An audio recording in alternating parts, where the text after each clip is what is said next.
नमस्कार विद्यार्थियों, श्री श्याम कॉलेज की ऑनलाइन क्लासेज में आपका स्वागत है। इस क्लास में हम बीए बीएड थर्ड ईयर के लिए विश्व का प्रादेशिक भूगोल पढ़ रहे हैं, जिसका ये 62वां भाग है।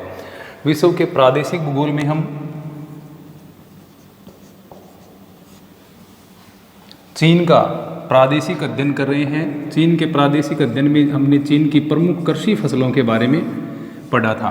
प्रमुख कृषि फसलों में हमने चीन के जो मुख्य कृषि फसलें हैं उनके बारे में पढ़ा था। अब हम पढ़ेंगे चीन के कृषि प्रदेश, एग्रीकल्चर रीजन्स ऑफ चाइना। चीन के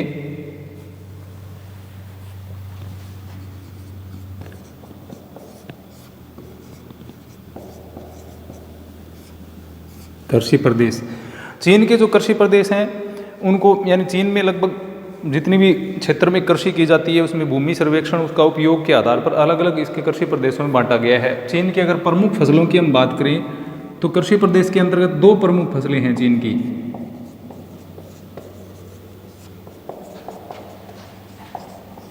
एक तो है गेहूं और दूसरी है चावल। ये सबसे प्रमुख फसलें हैं चीन में जिनका उत्पादन ज़्यादा किया जाता है। तो यहाँ पर अलग अलग विद्वानों ने यहाँ का जो भूमि सर्वेक्षण है, कृषि उपज है, पशुपालन है, सिंचाई है, इसके अलावा कृषि भूमि का अनुपात, जनसंख्या संबंधी आंकड़े हैं, सिंचाई, सिंचित क्षेत्र है, अर्ध सिंचित क्षेत्र या असिंचित क्षेत्र है, उसके आधार पर अलग अलग भागों में इसको बांटा गया है। कौन कौन से प्रदेशों में कौन सी फसलें बोई जाती हैं उसके आधार पर इसको अलग अलग कृषि प्रदेशों में बांटा गया है। जैसे दक्षिणी चीन की प्रमुख फसल चावल और उत्तरी चीन जो है उसकी प्रमुख फसल क्या है? गेहूं है। दक्षिणी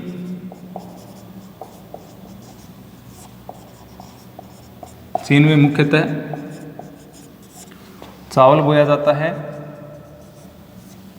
और उत्तरी चीन में मुख्यतः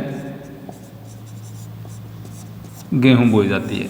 तो इनके आधार पर क्या है, चीन को अलग अलग कृषि प्रदेशों में बांट दिया गया है। जैसे कहीं पर शीतकालीन गेहूं बोई जा रही है तो कहीं पर बसंतकालीन गेहूं है, कहीं पर गेहूं एवं चावल की कृषि की जा रही है, कहीं पर चावल के साथ चाय की कृषि की जा रही है। तो उसके आधार पर अलग अलग भागों में इसको बांटा गया है।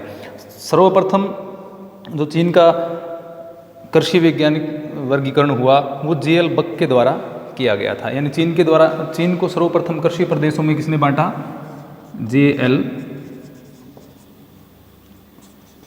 बक ने सर्वप्रथम, ये 1930 के आसपास इसका प्रारंभिक वर्गीकरण है वो जे.एल. बक के द्वारा किया गया था। इसके अलावा एल.डी. स्टाम्प ने भी चीन को अलग अलग कृषि प्रदेशों में बांटा है। एल.डी. स्टाम्प ने, इन्होंने चीन को 4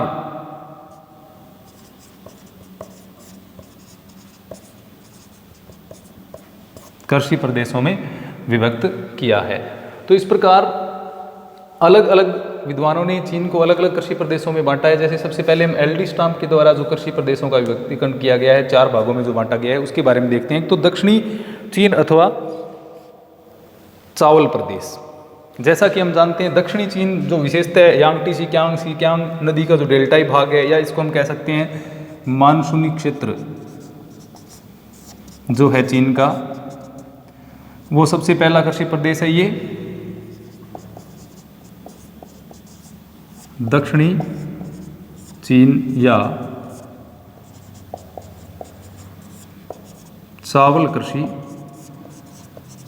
प्रदेश, यानी दक्षिणी चीन में मुख्यतः चावल की कृषि की जाती है। तो चावल की कृषि जिस क्षेत्र में की जाती है उसको एल.डी. स्टाम्प ने दक्षिणी चीन अथवा चावल कृषि प्रदेश के नाम से परिभाषित किया है। 4 कृषि प्रदेशों में एल.डी. स्टाम्प ने चीन को बांटा है। तो चीन में जैसा कि हम जानते हैं दक्षिणी और दक्षिणी पूर्वी जो चीन है उसमें विशेषतः चावल की कृषि की जाती है। इसमें यांगटी सीकियांग, इसके अलावा सीकियांग नदी और इसकी सहायक नदी की घाटियाँ, और डेल्टाई भाग जो है, डेल्टा भाग जो चीन का है उसमें 80 से 90% तक चावल की कृषि की जाती है। तो ये जो दक्षिणी भाग है इसको दक्षिणी चीन या चावल कृषि प्रदेश के नाम से बांटा है एल.डी. स्टाम्प ने। ये किसका वर्गीकरण है? एल.डी. स्टाम्प का। इन्होंने 4 प्रकार बताए। तो पहला प्रकार तो हो गया दक्षिणी चीन या चावल कृषि प्रदेश, दक्षिणी पूर्वी चीन में, दक्षिणी चीन में जहाँ पर चावल की कृषि की जाती है वो। इसके बाद में उत्तरी चीन अथवा गेहूं ज्वार बाजरा का प्रदेश, उत्तरी चीन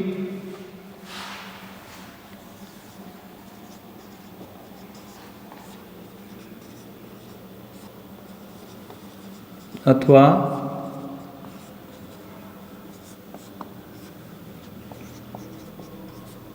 गेहूं ज्वार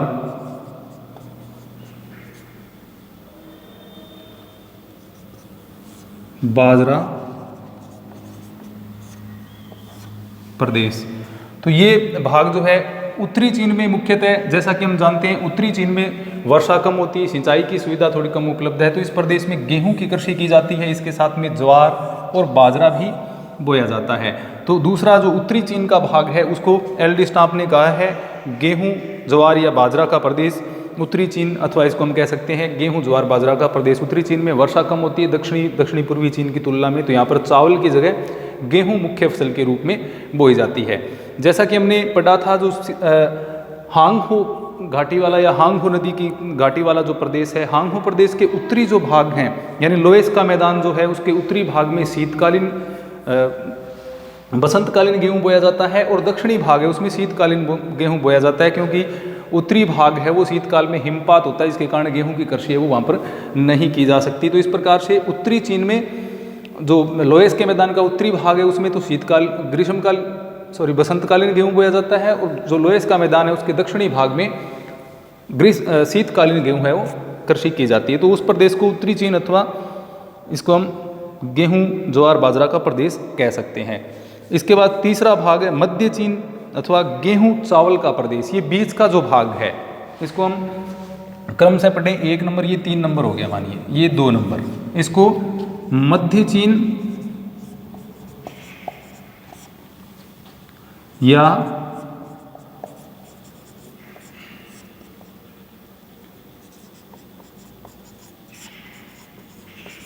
गेहूं चावल प्रदेश।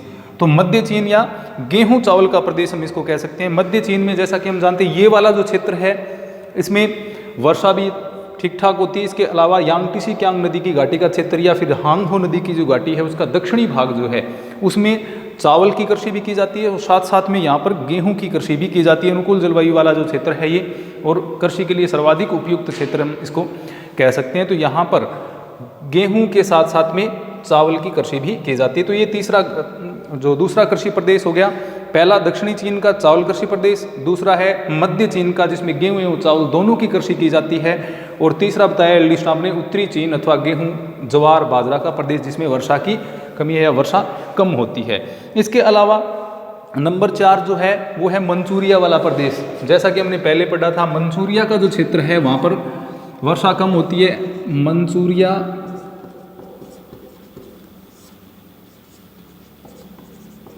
प्रदेश, या इसको हम कह सकते हैं सोयाबीन प्रदेश।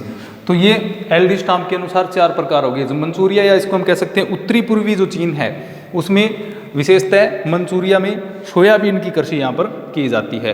तो ये सोयाबीन प्रदेश इसको एल.डी. स्टाम्प ने कहा है। तो एल.डी. स्टाम्प के द्वारा ये 4 प्रकार यहाँ 4 कृषि प्रदेशों में चीन को बांटा गया है, जिसमें पहला दक्षिणी चीन या चावल का प्रदेश जहाँ पर अच्छी वर्षा होती है, मानसूनी जलवायु वाला प्रदेश है, डेल्टाई भाग है तो वहाँ पर चावल की कृषि की जाती है। इसके अलावा मध्य चीन में कम वर्षा है लेकिन सिंचाई सुविधा उपलब्ध है, इसके साथ में जो डेल्टाई भाग है उसमें चावल की कृषि भी की जाती है। उत्तरी चीन में सिंचाई की सुविधा जिन क्षेत्रों में वहाँ पर गेहूं की कृषि की जाती है, इसके अलावा कम सिंचाई की सुविधा या कम वर्षा वाले जो क्षेत्र है उसमें ज्वार बाजरा की कृषि की जाती है। उत्तरी पूर्वी चीन जो है उसमें जो विशेषतः मंचूरिया वाला जो क्षेत्र है उसमें सोयाबीन की कृषि की जाती है। तो इस प्रकार से एल.डी. स्टाम्प ने चीन को 4 कृषि प्रदेशों में बांटा है। तो ये 4 कृषि प्रदेश हो गए एल.डी. स्टाम्प के अनुसार। दूसरा जो विस्तृत वर्गीकरण जो प्रस्तुत किया गया वो जे.एल. बक के द्वारा जो प्रस्तुत किया गया था, उसमें इनके द्वारा जो प्रदेश बांटे गए, जैसे जे.एल. बक का जो कृषि प्रदेश है उसके आधार पर अन्य विद्वानों ने भी बांटे, जैसे जे.बी. क्रेसी का वर्गीकरण है वो जे.एल. बक के वर्गीकरण के ऊपर ही आधारित है, जिसके बारे में हम पढ़ेंगे। जे.एल. बक ने सर्वप्रथम, जैसे मैंने आपको बताया 1930 में सर्वप्रथम वर्गीकरण 1930 के दशक में जे.एल. बक के द्वारा चीन के कृषि प्रदेशों का किया गया था। तो जे.एल. बक के वर्गीकरण के आधार पर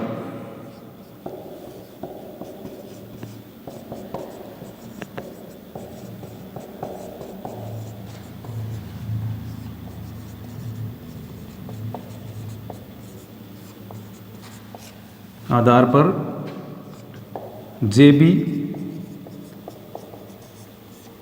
कृषि द्वारा चीन को 9 कृषि प्रदेशों में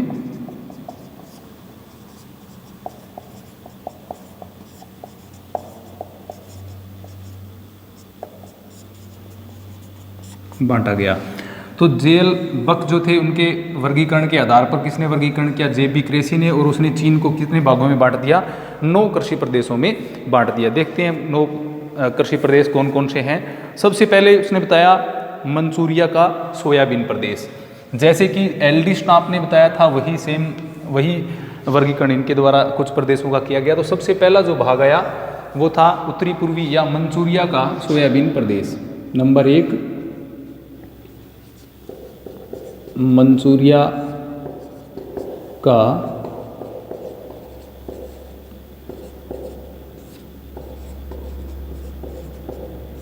सोयाबीन प्रदेश। तो सबसे पहला जो प्रदेश है वो तो है मंचूरिया का सोयाबीन प्रदेश। उसके बाद में उससे थोड़ा सा नीचे, यानी इन्होंने उत्तर से लेकर के दक्षिण तक अलग अलग जो जलवायु है उसके आधार पर प्रदेशों में विभक्त किया है। तो दूसरा जो प्रदेश है वो है बसंतकालीन गेहूं का प्रदेश।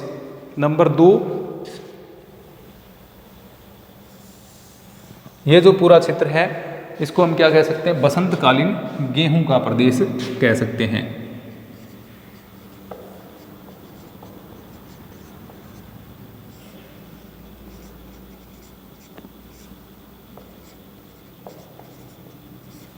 बसंतकालीन गेहूं प्रदेश है दूसरा।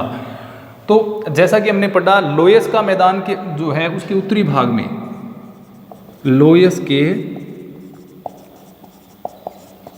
मैदान के उत्तरी भाग में बसंतकालीन गेहूं तथा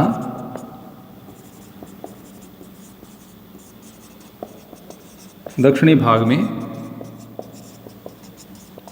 शीतकालीन गेहूं बोया जाता है। क्योंकि उत्तरी भाग में ठंड ज़्यादा होने के कारण शीतकालीन गेहूं नहीं बोया जा सकता, बर्फबारी होती है इस समय। तो यहाँ पर क्या है, बसंतकालीन की जगह जो शीतकालीन की जगह बसंतकालीन गेहूं है वो बोया जाता है। तीसरे प्रदेश की बात करें तो शीतकालीन गेहूं एवं ज्वार बाजरा का प्रदेश। इसका दक्षिणी भाग जो होगा वो क्या होगा?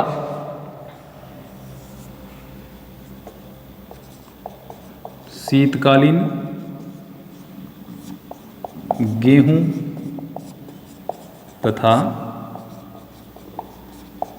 ज्वार बाजरा प्रदेश। लोयस के मैदान का दक्षिणी भाग है। जिन क्षेत्रों में सिंचाई की सुविधा अच्छी है वहाँ पर क्या शीतकालीन गेहूं बो दिया जाता है। इसके अलावा इसके साथ इस क्षेत्र में सिंचाई की कम सुविधा वाला जो क्षेत्र है उसमें गेहूं की कृषि, बाजरे की कृषि है वो कर ली जाती है। अगर 4 नंबर प्रदेश की हम बात करें तो चौथा प्रदेश इसमें ये नंबर 3 हो गया। अब जैसे आगे बढ़ेंगे यानी पूर्वी भाग की ओर बढ़ेंगे तो ये डेल्टाई भाग आ जाते हैं और डेल्टाई भाग में विशेषतः चावल की कृषि की जाती है। इसके अलावा ये जो शीतकालीन गेहूं का प्रदेश, इसके 2 भाग हैं। इसमें एक तो शीतकालीन गेहूं के साथ में ज्वार बाजरा, एक शीतकालीन गेहूं के साथ केवलिंग की खेती की जाती है। तो 4 नंबर जो प्रदेश है उसमें शीतकालीन गेहूं और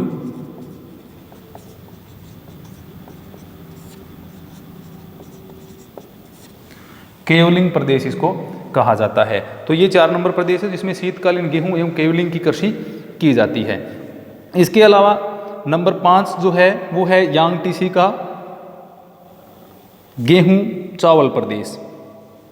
जस्ट इसके नीचे वाला यांगटीसी का गेहूं चावल प्रदेश,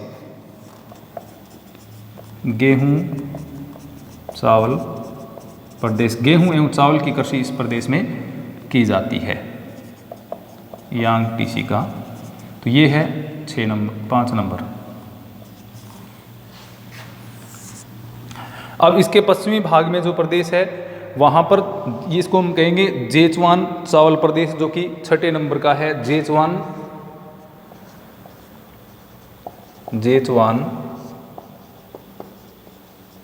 चावल प्रदेश। जेचुआन का जो क्षेत्र है उसमें चावल की कृषि मुख्यतः की जाती है। इसके अलावा 7 नंबर है वो चावल एवं चाय का प्रदेश।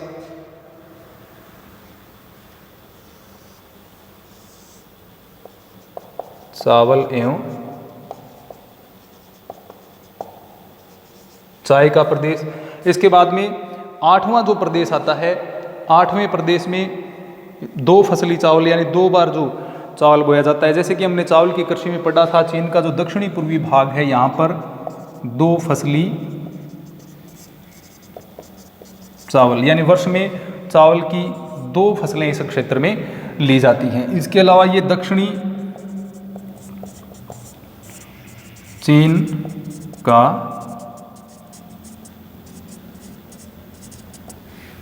चावल प्रदेश है, यानी दक्षिणी चीन में, यहाँ भी दक्षिणी चीन में चावल की कृषि है वो की जाती है।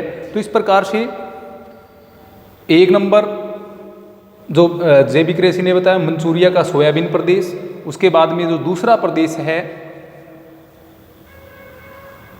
दूसरा जो प्रदेश है वो है बसंतकालीन गेहूं का प्रदेश। जैसे मैंने आपको बताया लोएस के मैदान के उत्तरी भाग में शीतकाल में अत्यधिक ठंड पड़ने के कारण इसमें बसंत काल में गेहूं की कृषि है वो की जाती है। तीसरा है शीतकालीन गेहूं का प्रदेश। लोएस के मैदान का दक्षिणी जो भाग है वहाँ पर शीतकालीन गेहूं बोई जाती है। इसके साथ में ज्वार एवं बाजरे की कृषि भी यहाँ पर की जाती है। इसके अतिरिक्त नंबर 4 में शीतकालीन गेहूं और केवलिंग की कृषि इसमें की जाती है। अब दक्षिण की तरफ जैसे बढ़ेंगे, दक्षिण एवं दक्षिण पूर्व में वर्षा की मात्रा है वो बढ़ती चली जाती है। इसके अलावा डेल्टाई भाग जो है उसमें चावल की कृषि की जाती है। तो जेचुआन प्रदेश है वो भी पूर्णतः क्या है, चावल प्रदेश है। जेचुआन के पूर्व वाला जो प्रदेश है उसमें गेहूं के साथ चावल की कृषि की जाती है यांगटीसी बेसिन में। लेकिन इससे थोड़ा सा दक्षिण की ओर जाते हैं तो इसमें चावल एवं चाय की कृषि है वो की जाती है। इसके अलावा जो 8वां प्रदेश है जिसमें 2 फसली चावल बोया जाता है, यानी इसमें चावल की 2 फसलें होती हैं वर्ष में, क्योंकि यहाँ पर वर्षा की प्राप्ति ज़्यादा होती है। वर्षा का औसत है वो 200 सेंटीमीटर के आसपास रहता है। तो वर्षा ज़्यादा होने के कारण यहाँ पर चावल की वर्ष में 2 फसलें हैं वो ली जाती हैं। इसके बाद में 9वां जो कृषि प्रदेश है वो दक्षिणी चीन का चावल प्रदेश है। दक्षिणी चीन में जैसा कि हम जानते हैं अच्छी वर्षा होती है, तो दक्षिणी पश्चिमी चीन या दक्षिणी चीन जो है उसमें विशेषतः चावल की कृषि है वो की जाती है। तो इस प्रकार से ये 9 प्रदेश है वो जेबी कृषि के द्वारा जो जेल बग का वर्गीकरण था उसके आधार पर, कृषि की विशेषताओं के आधार पर ये बताया गया है। अब ये जो बाकी प्रदेश रह जाता है चीन का, इसको क्या माना जाता है, कृषि अयोग्य प्रदेश इनके द्वारा बताया गया है। हालांकि शिनक्यांग प्रांत के जो कुछ भाग हैं वहाँ पर गेहूं की कृषि है वो की जाती है। तो ये जो भाग है पूरा, इसको कृषि योग्य प्रदेश है वो जेबी कृषि के द्वारा बताया गया है। पूर्णतः यानी लगभग उत्तरी पश्चिमी चीन या दक्षिणी पश्चिमी चीन वाला जो क्षेत्र है वो पूरा का पूरा, पश्चिमी चीन का जो क्षेत्र है वहाँ पर ये पर्वतीय और पठारी भाग ज़्यादा हैं। इसके कारण यहाँ पर क्या है, कृषि है वो कम की जाती है। तो मुख्य तो कृषि प्रदेश चीन के पूरे के पूरे कृषि प्रदेश हैं वो मुख्यतः यही हैं। इसके बाद में चीन की जो वैज्ञानिक अकादमी है उसके द्वारा भी वर्गीकरण किया गया है। उसमें 4 वृत्त कृषि प्रदेश बताए गए हैं। एक तो उत्तरी पूर्वी शुष्क कृषि एवं पशुपालन प्रदेश, ये वर्गीकरण था जेबी कृषि का। एक अंतिम वर्गीकरण और देख लेते हैं, चीन वैज्ञानिक अकादमी।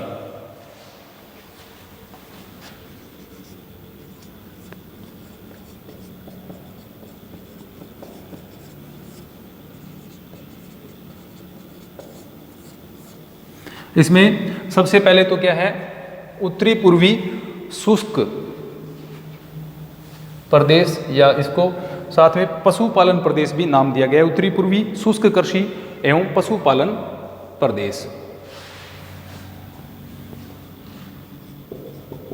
उत्तरी पूर्वी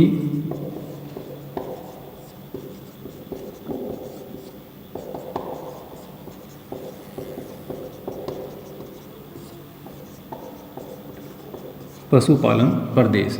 तो सबसे पहले तो उत्तरी पूर्वी जो भाग है जहाँ पर वर्षा कम हो रही है, जिस क्षेत्र में क्या है शुष्क कृषि विशेषताएं की जाती है, तो उत्तरी पूर्वी, इसमें एक तो आंतरिक मंगोलिया वाले भाग भी इसमें सम्मिलित हो जाते हैं। ये पूरा आगे का क्षेत्र भी इसमें सम्मिलित हो जाता है। इसके बाद में दक्षिणी आर्द्र प्रदेशीय कृषि, ये भाग जो है वो कौन सी में आता है, दक्षिणी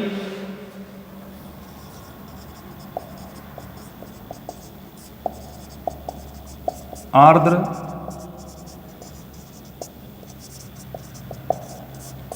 प्रदेशीय कृषि, यानी दक्षिणी भाग है उसमें जैसे कि हम जानते हैं वर्षा अच्छी खासी होती है, तो यहाँ पर क्या है दक्षिणी प्रदेश जो विशेषतः पूर्वी मध्य चीन के 2 फसली चावल वाले क्षेत्र हैं, या दक्षिणी पश्चिमी उच्च भूमि वाला जो चावल का प्रदेश है, या चावल के साथ चाय की जो कृषि की जाती है वो प्रदेश भी इसमें सम्मिलित हो जाता है। इसके बाद उत्तरी पश्चिमी जो चीन है उसके शुष्क एवं सिंचित तथा कृषि पशुपालन प्रदेश। नंबर 3, उत्तरी पश्चिमी चीन के शुष्क एवं सिंचित तथा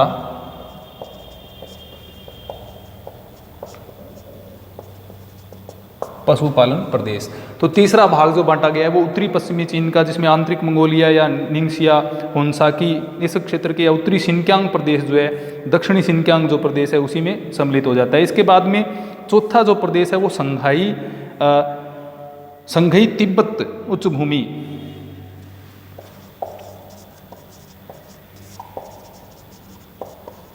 तिब्बत उच्च भूमि कृषि प्रदेश एवं